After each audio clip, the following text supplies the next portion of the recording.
couple of police officers were here yesterday. Were asking us about him and about what goes on. I says it's been quiet. It's not like a lot of people visit and a lot of people. There's no like in and out traffic, that kind of stuff. It was they were quiet. It was not there was not a lot of 25 cars years in and out of the driveway or anything like that. And he's They always were nice coming people. visiting his grandmother and grandfather.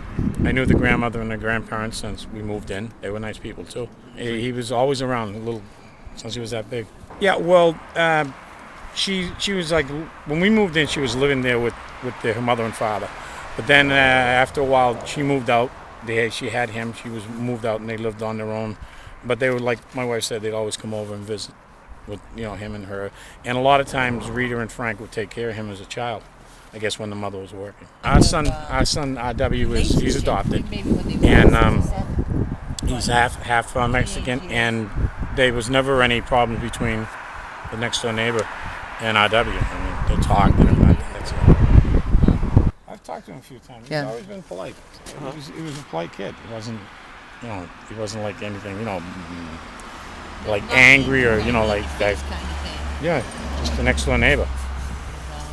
He just kind of floated back and forth. Well, he seemed like they moved him and I think his mother moved back over here because his van was always parked out. He has a black van. It's always been parked out there along with his mom's car. So I think they might have moved back probably a year ago, somewhere around there.